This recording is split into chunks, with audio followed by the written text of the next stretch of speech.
لا حول ولا قوة إلا بالله العلي العظيم. بسم الله الرحمن الرحيم.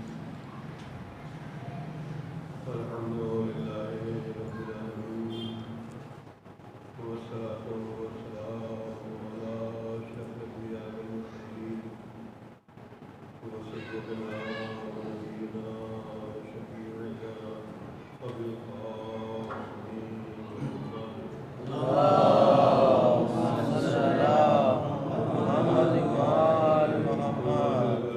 الطيبين الطاهرين،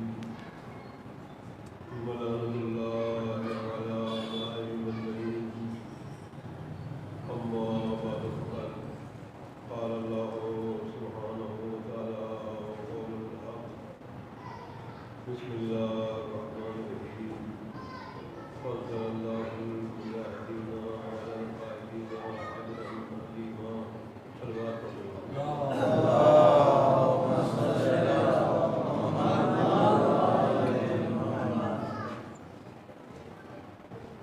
قرآن کریم کی اس آیت کے اندر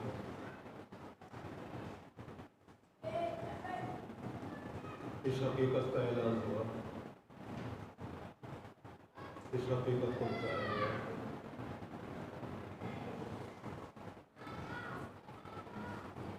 اللہ نے جہاد کرنے والوں کو جہاد نہ کرنے والوں سے افضل قرار دیا ہے، اور مجاہدین کے لیے اپنے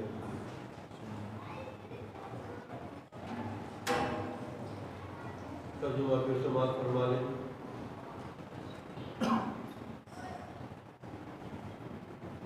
اللہ کی بارگاہ میں جہاد کرنے والے جہاد نہ کرنے والوں سے افضل۔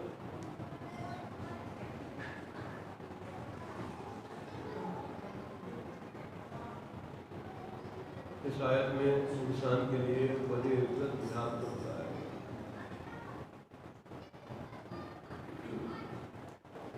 پہلی آیت میں کیا ہے؟ اس خمسے کی پہلی مجلس میں قرآن نے انسان کے لیے سبب عزت اور علم کو بتایا۔ صاحبان علم کو وہ عام انسانوں پر شرح پاتے ہیں۔ دوسری مجلس میں نے عرض کیا، قرآن کریم نے کہا علم کے بعد صاحبان ایمان افضل۔ کل کی مجلس میں نے عرض کیا تھا، قرآن کریم نے کہا اِنَّ أَكْرَمَكُمْ عِندَ اللَّهِ أَتْقَاكُمْ، میں لائق عزت وہ ہے جو متقی ہے، جو پرہیزگار۔ آج اس آیت میں اعلان ہوا کہ اللہ نے جہاد کرنے والوں کو جہاد نہ کرنے والوں سے افضل قرار دیا۔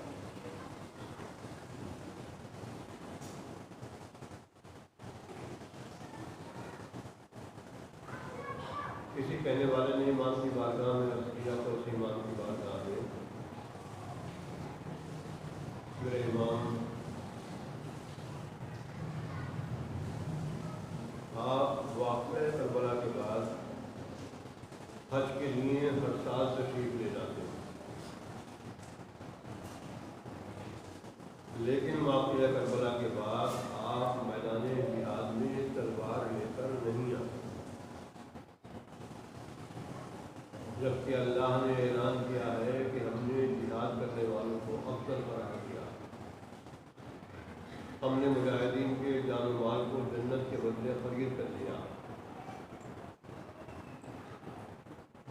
تو اللہ کہہ رہا ہے کہ جہاد کرنے والے افضل ہیں، اور مجاہدین کے جان و مال کو اللہ نے جنت کے بدلے خرید کر دیا ہے۔ لیکن واقعہ کربلا کے بعد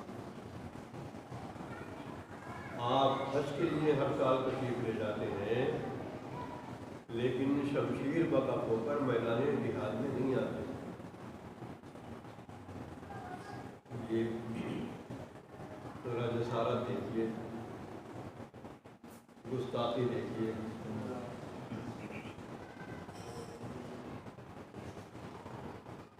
قرآن کریم سے استدلال یہ شخص امام کی بارگاہ میں پیش کر رہا ہے۔ اللہ نے جہاد کرنے والوں کو جہاد میں کرنے والوں سے افضل قرار دیا ہے، مجاہدین کے جان و مال کو جنت کے بدلے فقیر کر لیا ہے، اور پھر بھی آپ جہاد کی نصیب نہیں لاتے۔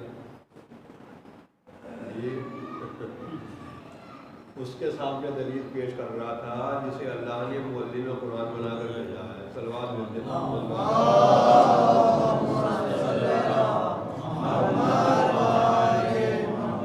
جس سلسلے کو قرآن کریم کے ظاہر کے ساتھ باطن بتانے کے لیے اللہ نے مقرر کیا ہے، اس کے سامنے یہ دلیل پیش کر رہا تھا۔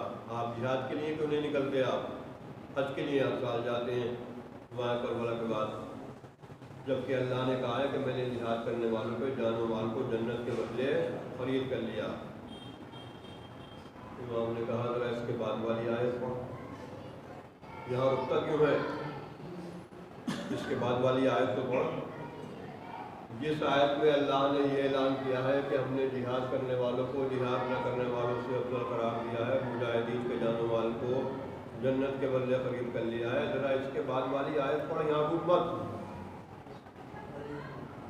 بعد والی آیت میں بتایا کہ کن مجاہدین کے جان و مال کو جنت کے بدلے خرید کیا، بتایا گیا التائبون، وہ مجاہدین جن کے جان و مال کو اللہ نے خریدا ہے وہ توبہ کرنے والے ہیں، عابدون عبادت کرنے والے ہیں، حامدون ہم وقت حمد خدا کرنے والے ہیں، سائحون اس کی راہ میں سفر غربت اختیار کرنے والے ہیں، راکعون ساجدون کثرت سے رکوع اور سجدے کرنے والے ہیں، آمرون بالمعروف نیکیوں کا حکم دینے والے ہیں، ناہون عن المنکر برائیوں سے روکنے والے ہیں، بشر المومنین ایسے ہی مومنین کو خوشخبری دی گئی ہے کہ اللہ نے ان کے جان و مال کو خرید کر لیا۔ تو جن کے جان و مال کو اللہ نے خریدا ہے ان کے صفات بھی بتا دیے ہیں بعد میں۔ اب بتائیے تمہاری یہ تمام باتیں جو ہیں صفات جو ہیں تمہارے اندر پائی جاتی ہیں کہ نہیں پائی جاتی؟ اپنے کو جو مجاہدین سمجھ رہے ہو تمہارے اندر یہ باتیں پائی جاتی ہیں کہ نہیں پائی جاتی؟ اس نے کہا حسین شہید کے لال یہ باتیں تو ہمارے اندر نہیں پائی جاتی جو قرآن کریم نے علامتیں بتائی ہیں، کہ اسی لیے تمہارے ساتھ جو ہیں میدان جہاد میں نہیں آتے۔ اور جب ان اوصاف کے مجاہدین یہ اوصاف رکھنے والے یہ کمالات رکھنے والے میدان جنگ میں آئیں گے تو تم ہمیں ان کے ساتھ جہاد کرتا ہوا نہیں بلکہ ان کی قیادت کرتا ہوا دیکھو گے۔ صلوات ملتے محمد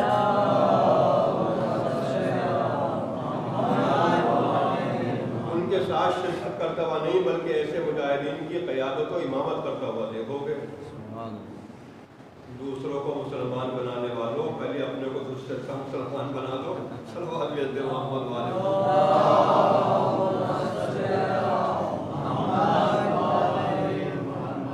بالکل ایسے ہی ہو رہا ہے۔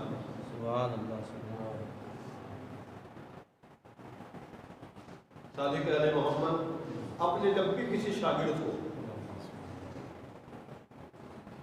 تبلیغ کے لیے مبلغ بنا کر کسی علاقے میں بھیجتے تھے کہ اسلام کی تبلیغ کرو جا کر، تو اس کی نصیحت فرماتے تھے۔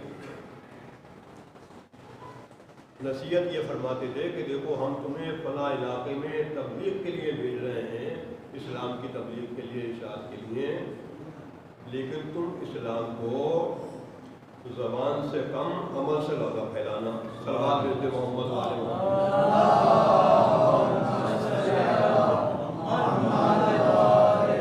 تمہاری زبان جو ہے وہ کم چلے اور کردار جو ہے زیادہ دنیا کے سامنے پیش ہو تو تم سے قریب آ جائیں گے۔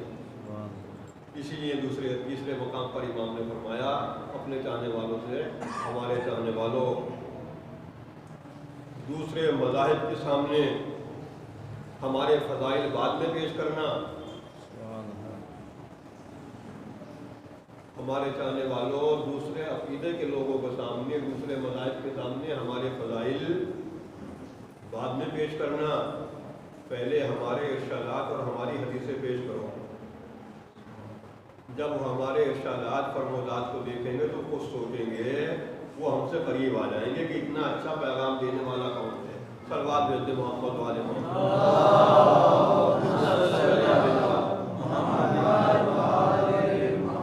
وہ اس کے بالکل برخلاف رہا۔ یہ تو